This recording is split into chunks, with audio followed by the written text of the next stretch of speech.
What is going on, ladies and gentlemen? AJ Good here at the House of Masks, where we unbox and review cool shit almost every single day, and in today's video I am bringing you part 2 of a 2-part video series where we unbox a couple Slipknot masks. That is right, in yesterday's video we got a package containing 2 Slipknot masks for my collection, and we unboxed one of them, and now I am bringing you part 2, the second mask. So without wasting any time, let's go ahead and get on into the package, which is already opened, as you can see. Me and the U.S. Postal Service did a fantastic job at that. And now we can just pull this guy right on out of there. And since we've already shot a video on one of them, I do clearly know which mask this is, and this is going to be the pre-stitched W neck. So as you can see, it's just got a flappy little neck there, a couple flip-flaps and flabias flip-flapping around.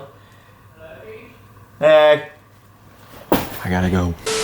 And actually, technically, I think that these pieces right here need to be connected with a small amount of stitching, but that is okay because that's something that I can knock out right now. I think Dufresne probably just wanted to wait to see if I wanted to add that because the photos of this mask that exist are awful. He only wore this like this for a short amount of time, and I'm not even sure why they even decided to convert it in this manner without adding some sort of support to this mask. It wasn't Jim's first Jester, so they obviously know that this thing is going to rip and that the masks rip really easily, especially these tight-fitting, heavily strapped pieces. Obviously when you're pulling on this and all you have is a little cheap Halloween latex, that stuff's going to split and keep ripping. The ripping and the tearing. The ripping and the tearing. So they quickly added stitching to this, quickly added the actual W neck with the under latex. I'm not really sure what you want to call that. It's just like an extra flap that was stitched to the inside of the mask. That was pretty common on Jim's masks. He had quite a few Jester variants that had that. And yeah, just for anybody that's unfamiliar, basically, as I said in yesterday's video, the W neck is a self-titled and an Iowa mask that went through quite a lot of aesthetic changes throughout its career. Obviously, starting in the self-titled era with this version here, adding the neck, then going through a lot of different colors. We had blues, we had purples, we had reds that turned to pink, through the end of its life cycle when it started rotting during Iowa. And yeah, it's just a very cool mask. There's a lot of weird stuff on this one that doesn't really make sense. Obviously the colors make sense because we got to see them through natural wear and tear coming from different face paints or Jim's hair dye. But then we have other stuff like the neck that doesn't really make sense, why it was ever cut like that, why it was ever not stitched, and then you just get this big weird piece that's stitched to it to keep it together. And then we also have stuff like these metal rivets. There's a bunch of metal rivets that are all the same size, and then one randomly placed very large one that's bigger than any of the other ones. This is also the first Jim mask that I can remember that had missing zipper teeth. Right off the gate, it just had missing zipper teeth. Were they taken off on purpose? Did they just happen to be like that? I don't know, but it is what it is. So, to me, this is a very interesting Jester conversion, just a very interesting Jester mask in general because of all that stuff. And I'm sure that there's more that I could ramble on about, but I have unboxed this mask before from Joey Fabricius, and I have unboxed masks that are extremely similar, like the one that we did in the last mask unboxing, part 1 of this video. So I'm not going to dwell on it too much, but if you would like to see some more in-depth information on this specific version, I would highly recommend checking out my definitive Slipknot mask history video on Jim Roots masks, or one of the other unboxings that I've done on W-neck masks. So yeah, one last huge shout out to Michael Dufresne. Thank you very, very much. I've already got new Jesters on the way from him, so be on the lookout for those in the next few weeks. I'm definitely excited for those because, once again, I think that they are going to stand out on the shelves. One of them is one that I've never had before, and the other one is one that I'm getting to replace another Jester that has started to fall apart on the shelves in there. So, take your best guess. What do you guys think they're going to be? So until next time, I think that is going to just about do it for this video. If you guys would like to check out more of Mike's work, I will be dropping his information down in the description below. And until next time, I'm going to leave you guys with some nice up-close shots of this mask, let you take in all of the beautiful detail, and that will be that. So, thank you guys very much for watching. I hope that you've enjoyed it, and until next time, this has been AJ Good at the House of Masks telling you to say no to drugs and alcohol,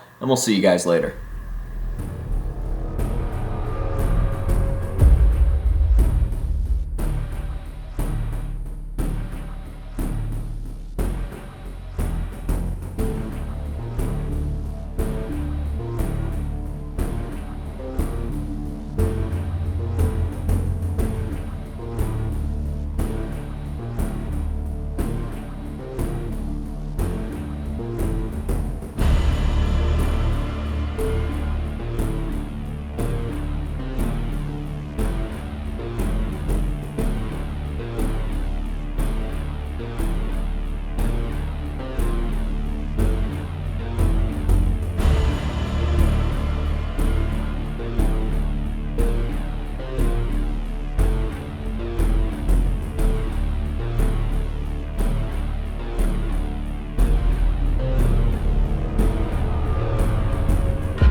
girls don't wanna ask for. It's me fucking poppin' wheelies, driving like the NASCAR. Mask on, mask on, mask on, mask on. You might see him off in traffic, he be moving around.